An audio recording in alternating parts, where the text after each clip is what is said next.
Selamat pagi Bu Nur, Pak Agus. Selamat pagi.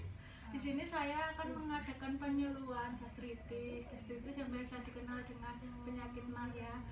Di sini saya membutuhkan waktu kurang lebih 30 menit. Tempatnya di sini saja. Apakah Bapak dan Ibu bersedia? Ya, bersedia. Terima kasih atas waktu yang telah disediakan. Saya akan mulai saja ya. Jadi yang pertama, apa itu gastritis? Apa sih menurut Ibu dan Bapak gastritis atau penyakit MAH itu? Kalau menurut saya itu MAH itu asam lambungnya yang naik gitu loh Mbak Dila. Jadi menyebabkan entah itu secara medis saya nggak kurang paham juga kan. Makanya mungkin Mbak Dila nanti juga bisa menjelaskan pada kami. Ya. Jadi gastritis merupakan suatu peradangan mukosa lambung yang peristaltik akut, perasaan penuh di perut atau yang biasa disebut dengan begah, tidak nyaman pada epigastrium, mual dan muntah. Epigastrium itu pada ulu hati ya. Yang kemarin itu ya. Iya, yang di sini itu. Saya rasakan itu. Iya, benar Bu. Kemudian selanjutnya penyebab gastritis. Penyebab gastritis di sini saya mencantumkan ada 3. Ada banyak sebenarnya, akan tetapi saya hanya mengambil 3 contoh.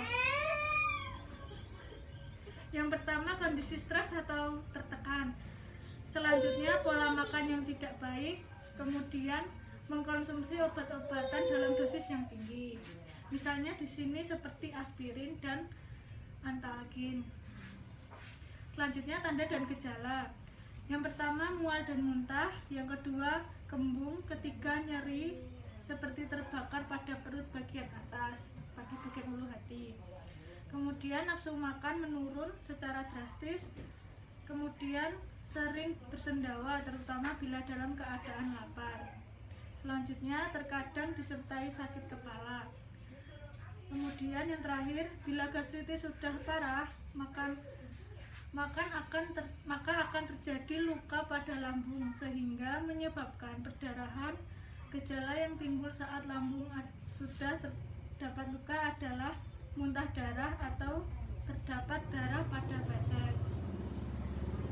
Selanjutnya cara pengobatannya. Cara pengobatannya itu tergantung gejala yang Ibu rasakan. Terutama bisa menggunakan obat antasida. Obat antasida itu seperti Milanta karena ada kandungan aluminium hidroksida dan magnesium hidroksida. Selanjutnya obat penghambat histamin atau H2 blocker. Ada ranitidin dan juga simetidin. Selanjutnya obat penghambat pompa proton atau PPI.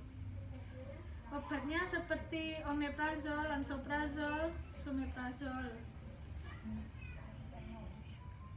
Kemudian ada obat antibiotik. Obat ini diresepkan pada penderita gastritis yang disebabkan oleh infeksi bakteri, yaitu Helicobacter pylori.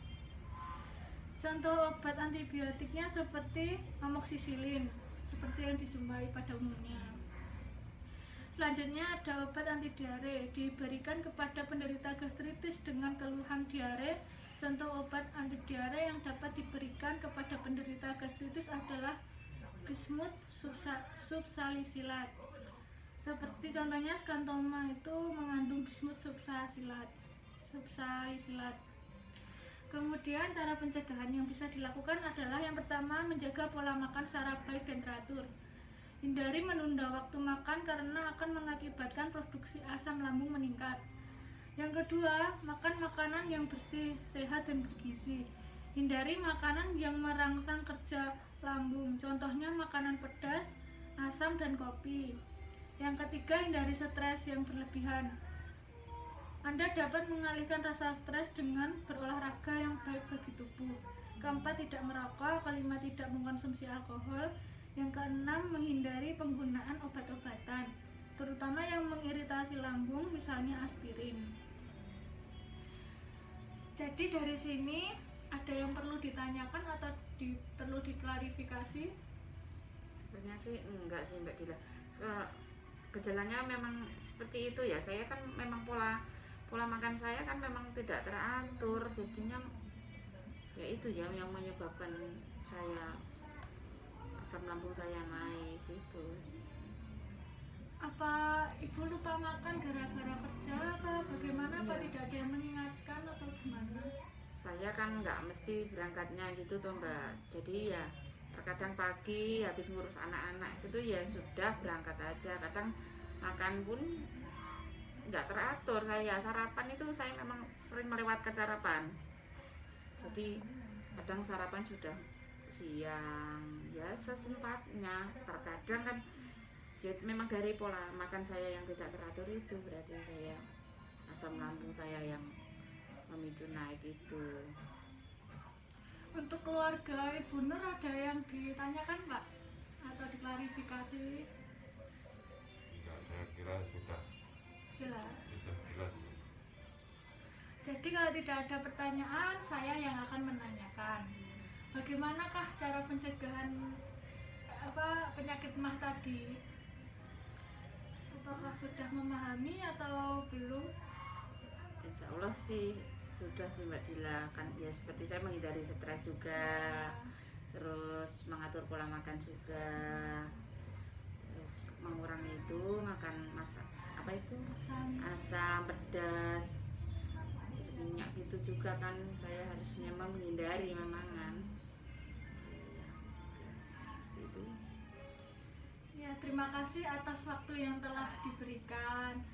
Apabila saya ada salah dan kurangnya saya mohon maaf. Terima kasih. Assalamualaikum warahmatullahi wabarakatuh. Waalaikumsalam.